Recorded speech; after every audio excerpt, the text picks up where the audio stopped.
মানুষ মানুষকে ভালোবাসবে স্বার্থের কারণে। স্বার্থ যখন শেষ হয়ে যাবে সে আপনাকে তখন চিনবে না, ঠিক আছে? আর আমার আল্লাহ তাআলা মানুষকে ভালোবাসে স্বার্থ ছাড়া, ঠিক আছে? আরেকটা কথা বলে যে আমি এই পৃথিবীটা যদি শান্তির জায়গা হইতো তাহলে আমার আল্লাহ তাআলা কোনোদিন জান্নাত তৈরি করতো না, বা এই পৃথিবীটা ভাই শান্তির জায়গা না, ঠিক আছে? শান্তির জায়গা না। আমরা মানুষ গুনাহ করতে পছন্দ করে বেশি, ভালোবাসি, পছন্দ করি, তবে নেক আমল কামাইতে আমরা মানুষ পছন্দ করি না। আরে হারামি, আমাদের মতন হারামি মানুষ এ আল্লাহ জমিতে নাই, ঠিক আছে? মানুষ অনেক হারামি। আল্লাহ তাআলা বলছেন, হে নারীরা, তোমাদের নিজের রূপটা তোমরা নিজেরা তোমরা পর্দায় রাখো, ঠিক আছে?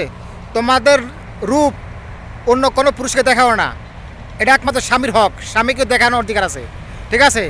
যা করবা স্বামীর জন্য করবা, সে যে বুঝে থাকবা স্বামীর জন্য, ঠিক আছে? এই সুন্দর চেহারা পরপুরুষকে দেয় না, ঠিক আছে? আমার আল্লাহ তারা নিষেধ করছেন। তবে কেন মহিলারা, মেয়েরা বেপর্দা চলে, আমার এটা বুঝে আসে না আমার।